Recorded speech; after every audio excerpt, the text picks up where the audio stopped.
Hey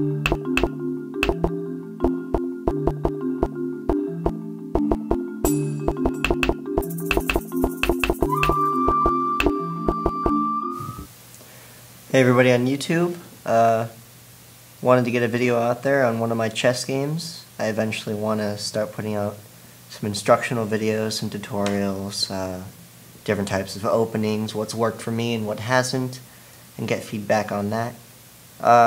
Just to start off though, I wanted to throw out one of my games, one of the games I'm pretty happy with, even though both me and my opponent made many mistakes that I did see after reviewing the game. It was just a 20-0 rated game on the free internet chess server, and I was playing white. It was rated about 1308 at the time, and the opponent was rated 1373. I opened up with the king's pawn. He opened up with d6. I developed my knight, preparing the castle on the king side and controlling some of the center. He brings down his h-pawn. I guess he probably wanted to do this to have an eventual attack on the king side. If I did end up castling on that side. At the time I still decided I was going to. I brought up my g-pawn to fianchetto my bishop, which when I reviewed the game after about 5 minutes, I finally figured out why that was a good move, and I'll show you that later. He brings down his e-pawn, controls some of the center, controls the d4 and f4 squares. I fianchetto my bishop, preparing to castle, and he brings out his king bishop, having another piece attacking on the king side. I didn't notice that this just meant he could easily bring down his h-pawn and ruin my pawn structure on the king side, but it doesn't hurt me too bad. First I developed my knight to c3, controlling more of the center, maybe eventually attacking that bishop, which I did want to do. But he let that plan slip right through my fingers by bringing down his h-pawn. And I do have to take, otherwise he's in a much better position. If I don't take, he can just take, and I can't take with my h-pawn because then he wins a rook. But I would have to take with my f-pawn, and I just didn't want to do that. Bringing pawns to the side is usually frowned upon more than bringing pawns to the center, and that's what I want to do, keep a good pawn structure in the center, and that would hopefully win me the game. So I have to take. He takes back with the bishop, and I don't like that this bishop has a pretty good attack on my king, has his pawn kind of stuck there, so I decided I'll just take it, and he takes back with the queen. Now that he has two pieces, well really three if you count the bishop, attacking my king side, I want to get ready to castle on the queen side.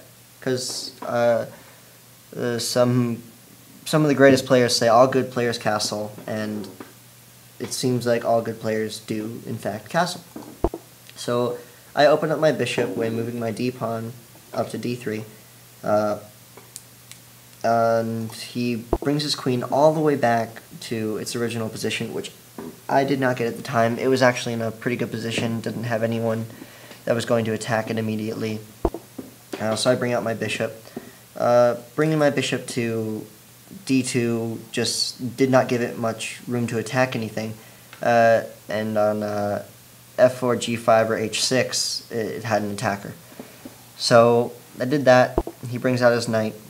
I noticed later that it was so he could castle on queen side eventually, but it was also a good move. Helped attack this d4 square and developed a piece. So I move my queen up to d2, preparing to castle. He brings out his b-pawn.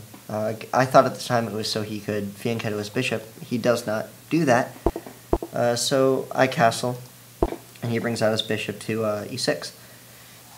This had a pretty good attack on this a-pawn. If he had another attacker on that pawn by, say, bringing down his knight to b4, he could win a pawn and have a good attack on this b1 square, and a very good attack on my king side. I didn't want to let that happen.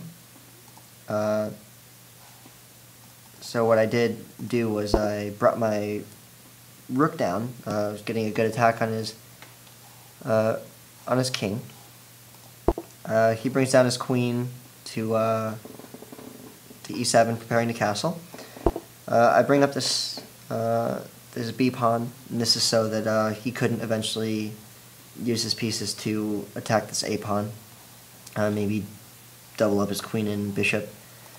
He castles. I want to get rid of this pawn. An e pawn for either player is a very good pawn to have. Really controls the center. And I do give up my d pawn, but he doesn't get to keep his pawn on d4 for very long, so I just take back with my bishop. He develops his other knight, and this is where I noticed that this h pawn was left hanging. So I took the knight. I don't really know why. At the time it felt good, and I usually go with my hunches. I was maybe thinking of taking this cheap pawn if it wasn't taken back, but it was. Though I did expect it to be taken with the queen. By taking with the pawn, he does sort of trap in the queen. I bring up my knight to attack the queen. Also, since he's human, get his attention off of this h-pawn. He takes with the bishop, I take with my pawn, and having a very good discovered attack on his queen with my rook. The best move in this position, I believe, was to take his knight and put it down onto to e5. I don't see why he wouldn't have done that, but I could just be missing something. He moves his queen out of the way, which lets me just swoop in, and I'm an entire knight up. And you can't take this pawn because I did notice that this bishop that I had fianchettoed way earlier does actually protect this pawn. So what he wants to do is get rid of that bishop. I figured out that if I make this move to queen to d3, he cannot take this bishop, which he does. He takes the bishop, I can just swoop down here to a6 and have a forced mate.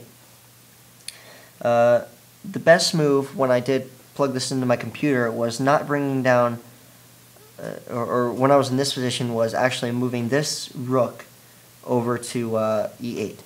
What this did was actually gave the king a flight square. The current position, he has no flight square. He cannot move to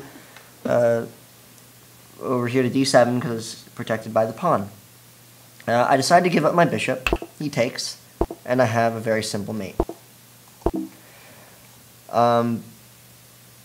I can't really do much more on this video. I hope you enjoyed it, and I'd love some feedback.